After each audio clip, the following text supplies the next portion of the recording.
खबर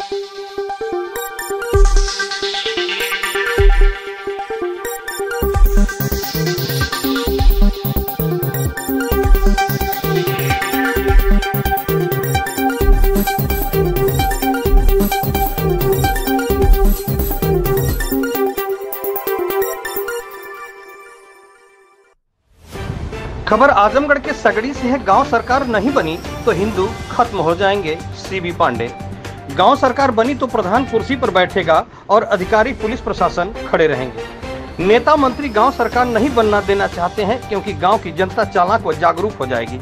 आज आजमगढ़ के सगड़ी तहसील के अंतर्गत अजमतगढ़ ब्लॉक के आखेपुर बाजार में भारत परिषद के तत्वाधान में 33वां स्थापना दिवस का आयोजन किया गया, जिसमें मुख्य अतिथि पूर्व न्यायाधीश, पूर्व राज्यपाल, विधि सलाहकार, उत्तरांचल सरकार के प्रवक्ता, पूर्व पंचायती राज ग्राम प्रधान संगठन के राष्ट्रीय अध्यक्ष चंद्रभूषण पांडे व विशिष्ट अतिथि अजीत कुमार सिंह, प्रदेश अध्यक्ष भारत परिषद पूर्वांचल प्रभारी डॉक्टर अशोक चौहान, प्रदेश सचिव बेचू यादव, धनंजय चौबे, पूर्वांचल प्रभारी किसान प्रकोष्ठ जिला अध्यक्ष सुरेश यादव, भारत परिषद महिला जिला अध्यक्ष बलिया मंजू सिंह सहित तमाम जिले व प्रदेश के पदाधिकारीगण मौजूद रहे। वहीं राष्ट्रीय अध्यक्ष चंद्रभूषण पांडे ने कहा कि अगर गांव सरकार नहीं बनी तो हिंदू जाति खत्म हो जाएंगे। गांव सरकार बनी तो प्रधान कुर्सी पर बैठेगा और अधिकारी पुलिस प्रशासन खड़े रहेंगे। नेता मंत्री गांव सरकार नहीं बनना देना चाहते हैं क्योंकि गांव की जनता चालाक व जागरूक हो जाएगी। अगर गांव सरकार बनानी है तो नैतिक पार्टी की सरकार बनानी होगी। इसके लिए आगामी विधानसभा लोकसभा चुनाव 403 सीटों पर चुनाव लड़ने की बात कही। जितने गरीब हों उन्हें कम से कम 10,000 रुपए की नौकरी मिले। 60 साल से ऊपर के लोगों को 5,000 रुपए का सम्मान राशि दी जाएगी। नौजवानों को नौकरी देने की बात कही और हर गांव में 20 किलोमीटर पर तकनीकी क्षेत्र में उद्योग धंधे लगाना, जिससे बेरोजगारी दूर हो। गांव सरकार जिस दिन बनेगी उसी दिन गांव सोने का गांव बनेगा। इस देश के शराबियों ने देश को बर्बाद कर दिया है, जीना हराम कर दिया है और देसी शराब के ठेके नहीं चलने चाहिए। गांव में अच्छी क्वालिटी की शराब बनाएंगे जिससे महिलाओं को रोजगार मिलेगा। वहीं मीडिया से बातचीत के दौरान राष्ट्रीय अध्यक्ष चंद्रभूषण पांडे ने क्या कहा, आइए सुनाते हैं उनकी जुबानी। संवाददाता अशोक चौहान की खास रिपोर्ट।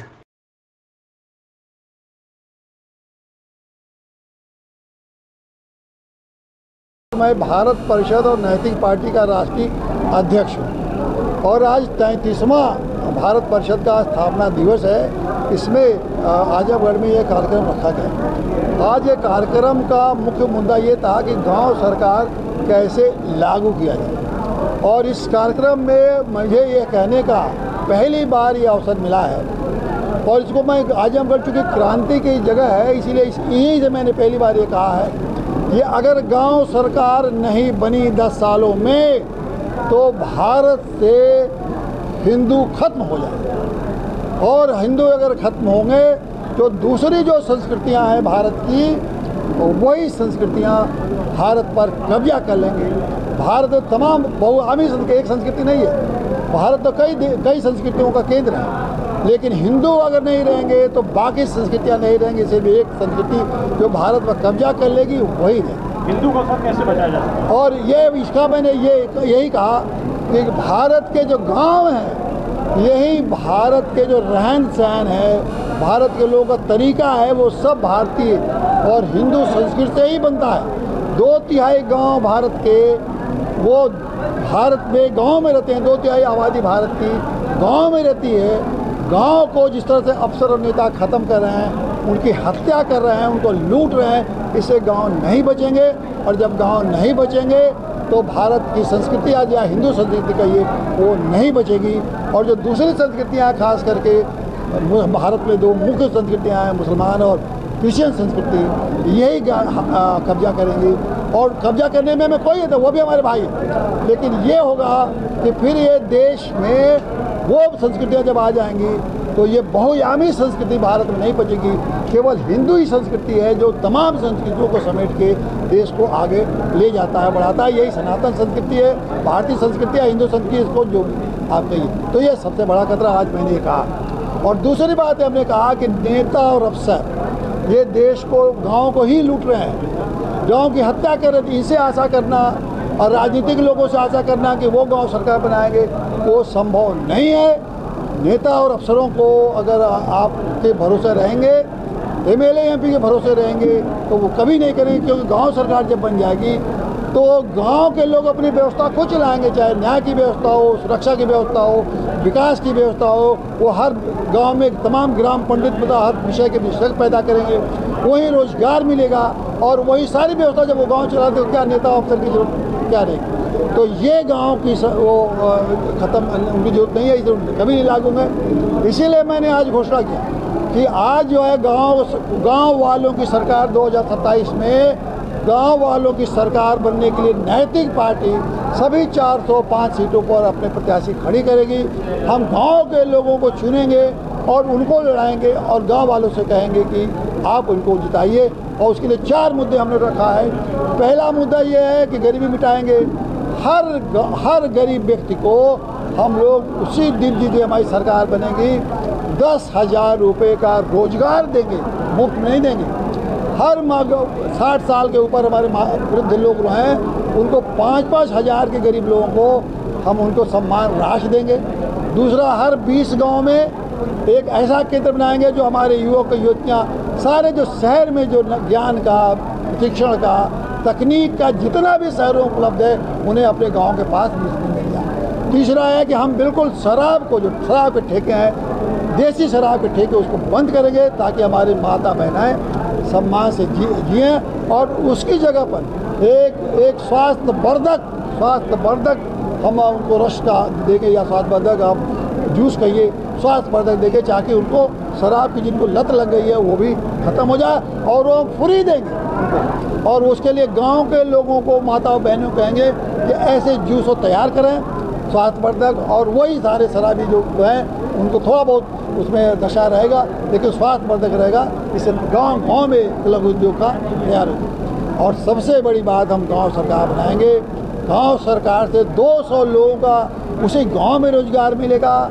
जितने विषय 29 विषय हैं उन 29 विषय पे उन लोगों को एक ग्राम पंडित बनाएंगे, जिसमें ग्राम पंडित का मतलब ब्राह्मण और पंडित नहीं, गांव के लोग जो हुनर वाले उनको हर विषय का जिम्मेदारी देंगे। जो आने के बाद भारत परिषद बनाने का क्या करना रहा? मैं आपको मालूम हो मैं बहुत जिम्मेदार पद पर था। मेरी 14 साल की नौकरी बाकी थी, उसको इस्तीफा दे के गवर्नर के सलाहकार के पद से इस्तीफा दे के भारत परिषद बनाया। और वो कहा कि तब गांधी जी ने कहा था फिट इंडिया, अब भारत को फिट इंडिया करो, मतलब देश को ठीक करने का काम। अंग्रेज तो चले गए, अब तो हमारा सारा भारतीयों का है। तो फिट इंडिया का मूवमेंट हम लोग तब से चला रहे हैं और तब से चल रहा है। वो नौकरी छोड़ के मैंने चलाया, या नहीं कि मैं नौकरी रख के उसको भोग करते हुए मैं भाषण दे रहा था, ऐसा नहीं। ये देखा जाए कि आप गांव सरकार बनाने की बात कर रहे हैं, वर्तमान सरकार डिजिटल इंडिया बनाने की बात कर रही है, आखिर में इन दोनों में क्या अंतर है कि क्यों आप गाँव की सरकार बनाना चाहते हैं? संविधान ने कहा हर नागरिकों को सम्मानपूर्ण अधिकार है जीने का, सम्मानपूर्ण ढंग से।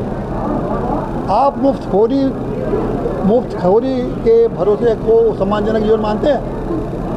मुफ्त में सामान लेके कौन सम्मानजनक जीवन?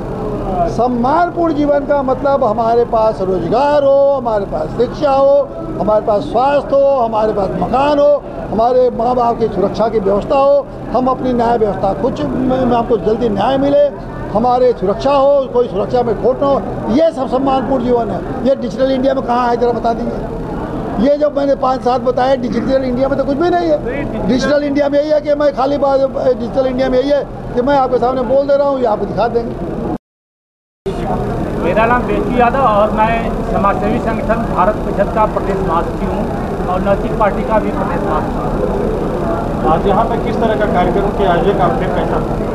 ये देखिए, जैसे भारत परिषद जो हमारा संगठन है जो अन्याय, शोषण, भ्रष्टाचार के खिलाफ लड़ाई लड़ता है, उसका यह 33वां वर्षगांठ है। क्योंकि अन्य जिलों में कभी शाहजहाँपुर मनाया जाता है, कभी बरेली में, कभी सीतापुर में। अब की बार राष्ट्रीय अध्यक्ष जी के निर्देश पर आजमगढ़ में यह प्रोग्राम रखा गया है।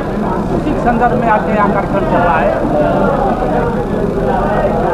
राष्ट्रीय अध्यक्ष जी गाँव सरकार बनाने की बात कर रहे हैं और आप 2027 में सगड़ी विधानसभा से आपको चुनाव लड़ने की बात कर रहे हैं, किस पे क्या कहना चाहेंगे? अब राष्ट्रीय अध्यक्ष जी का जो भी निर्देश रहेगा उसको हम लोगों को मानना है, क्योंकि आज इन्हीं के ही विचारों पर चल करके हम लोगों ने जो भी प्रोग्रेस किया है आप ही की देन है। हम लोगों को तो बोलने का भी ढंग नहीं आ रहा था, लेकिन आपने हमको लखनऊ के दारुसफा में प्रशिक्षण दे करके हमारे जैसे तमाम नौजवानों को राजनीति में और लड़ने के लिए प्रेरित किया है। आप इन्हीं की देन है। तो जो ऐसा इनका आदेश रहेगा हम लोग उसके पीछे चलने के लिए तैयार हैं। मैं मधु सिंह बलिया से महिला प्रकोष्ठ अध्यक्ष भारत परिषद की हूँ और मैं महिलाओं के लिए कुछ करना चाहती थी बहुत पहले से, लेकिन इस संगठन में आकर के ये मुझे बहुत चीज़ें देखने को मिली और सच्चाई के साथ, ईमानदारी के साथ काम करने का मुझे अवसर मिला है। मैं आभारी हूँ अपने पिता स्वरूप चंद्रभूषण पांडे जी का। आपके राष्ट्रीय अध्यक्ष जी गांव सरकार बनाने की बात कर रहे हैं 2027 में तो 403 विधानसभाओं पर अपना चुनाव लड़ाने का। आप बलिया की महिला प्रकोष्ठ के जिलाध्यक्ष हैं, इस पर क्या कहना चाहेंगे? ये बहुत बढ़िया उनका विचार है और हम लोग समस्त महिलाएं उनका पूरा सहयोग करेंगे और सपोर्ट करेंगे। संचालक महोदय जी, मैं भारत परिषद का जो 33वां स्थापना दिवस है, अध्यक्ष जी, राष्ट्रीय अध्यक्ष जी, 26 साल हो गया हम लोग इस संगठन से काम करते हुए, और आप समय की बात करते हैं। 26 सालों से हम लोग निरंतर कार्य कर रहे हैं और समय की बात करते हैं। मैं इतना जरूर कहना चाहूंगा कि अरे वो तो चांद है मगर आपसे प्यारा तो नहीं, सम्मा के बिन परवाने का गुजारा तो नहीं। मेरे दिल ने सुना एक मीठी सी आवाज, राष्ट्रीय अध्यक्ष जी ने आकेपुर की जनता को पुकारा तो नहीं। अरे बास की उड़ान अभी बाकी है, परिंदों की पहचान अभी बाकी है। अभी तो नापी आप लोग लखनऊ से आजमगढ़ की जमीन, अभी आप लोगों के लिए सारा हिंदुस्तान बाकी है। लेकिन इतना जरूर कहना चाहूंगा मुख्य अतिथि महोदय, न मैं गिरा न मेरी उम्मीद के मीनार गिरे। अरे मुझे गिराने वाले लोग तो कई बार गिरे, उन लोगों ने जहर भी दिया, हंस करके मैंने पी भी लिया। अरे ताजू कुत्ता हुआ कि पी कर भी मैंने जी लिया। बात करते हैं हम अन्याय की, बात करते हैं भ्रष्टाचार की, बात करते हैं अन्याय की, शोषण की, अन्याय अत्याचार की बात करते हैं। हम उनको सीख देने की बात करते हैं। भारत परिषद वह संगठन है जो अन्यायी, अत्याचारियों और भ्रष्टाचारियों को सबक सिखाने का काम करता है। मैं आपको बता देना चाहता हूं कि हमारे संगठन के माध्यम से सरकार की भी स्थापना की बात चल रही, सरकार बनाने की भी बात चल रही। उसकी बात क्यों नहीं करते आप लोग? हमारा संगठन तो भ्रष्टाचार को उजागर करने में जिले में प्रदेश में नंबर 1 पे रहा है। कई भ्रष्टाचारियों को जिले में जेल भेजवाने का काम हम लोगों ने किया है। बेचू यादव ने कई भ्रष्टाचारियों को इसी जीतपुर कोतवाली से जेल भेजवाया है, जो 6-6 महीने एक साल जेल करके आए। ये बात आप क्यों नहीं बताते हैं? और भ्रष्टाचारियों को भेजवाने के साथ साथ हमारा संगठन किसी परिचय का मोहताज नहीं है। प्रदेश अध्यक्ष जी, हम लोग सबको बखूबी जान चुके हैं कि अरे भारत परिषद वाले बड़े खतरनाक हैं, किसी भ्रष्टाचारी को नहीं बकसते हैं। लेकिन भ्रष्टाचार को उजागर करने में महोदय हम लोग तो बड़े आगे निकले। बस अब उसके साथ साथ हम लोग व्यवस्थाओं को ठीक करने में भी लगना है। व्यवस्थाएं ठीक कैसे होगी? जब हमारी खुद की सरकार होगी, जब खुद का मुख्यमंत्री होगा, खुद का हमारा विधायक होगा, जब पार्लियामेंट में, विधानसभा में हमारी बात को, हमारी आवाज को उठाने के लिए राष्ट्रीय अध्यक्ष सी बी पांडे जी जब खड़े होंगे, तब हम लोग बुलंदियों पर छूने के लिए खड़े हो पाएंगे। मैं बताना चाहूंगा कि समय, मैं बहुत देर से इंतजार करते करते मैं इशारा कर रहा कि मुझे भी थोड़ा सा मौका मिल जाए। न जाने क्यों मेरे भाई अपने ही भाई को भूल जाते हैं। लेकिन इतना बताना चाहूंगा कि यूं ही नहीं मिलती राही को मंजिल, यूं ही नहीं मिलती राही को मंजिल, एक दिल में आस जगाना पड़ता है। हमने पूछा सर चिड़िया से कैसे बना आशियाना तेरा? बोली बार बार बढ़नी पड़ती है उड़ान और दिन का उठाना पड़ता है। क्योंकि समय बड़ा कम है, बोलना मुझे बहुत था, लेकिन कुछ न कुछ दिल में पीड़ा जरूर थी। अपने भाइयों को, अपने साथियों को आप लोगों को ध्यान में रखना चाहिए। जो आपका संगठन का व्यक्ति 26 साल से आपके संगठन में निरंतर आपके कंधे से कंधे मिलाकर चल रहा है, और आप कह रहे हैं कि समय नहीं है हमारे मुख्य अतिथि को सुनना है। मुख्य अतिथि का मार्गदर्शन हम लोग हमेशा मिलता है। बलिया से लेकर कन्याकुमारी तक का हमारे राष्ट्रीय अध्यक्ष जी ने मतलब कहना नहीं चाहिए, इतने न्याय संघर्षों के प्रतीक है हमारे राष्ट्रीय अध्यक्ष, जो बलिया से लेकर के लखनऊ विधानसभा लेकर के दिल्ली की कुर्सियों को हिलाने का काम हमारे राष्ट्रीय अध्यक्ष ने किया है। बता दूं, मुझे याद है जब सरकार थी बसपा की, हमारे राष्ट्रीय अध्यक्ष जी ने, अब उसके आगे नहीं बताऊंगा, इनके यहाँ सिफारिशें आती थी कि सर बकस दीजिए। मुखिया का आता था संदेशा कि सर बकस दीजिए। राष्ट्रीय अध्यक्ष जी ने बहुत सारी चीजों को हम लोगों को सिखाया है, जिसको हम लोग बिल्कुल रोक नहीं पाएंगे, न सह पाएंगे। इन्हीं सब बातों के साथ मैं इस आजमगढ़ की आखेपुर की धरती पर हमारे बीच में मुख्य अतिथि जी, हमारे विशिष्ट अतिथि जी, हमारे प्रदेश के अध्यक्ष भाई, हमारे युवा साथी अजीत कुमार सिंह जी हैं, जिला अध्यक्ष हैं, पूर्वांचल के प्रभारी हैं।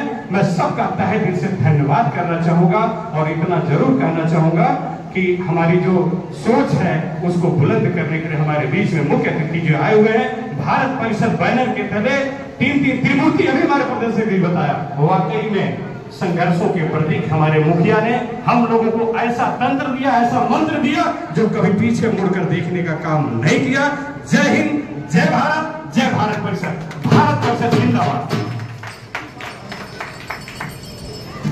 अभी हम लोगों के बीच में भाई अशोक जी बोल रहे थे।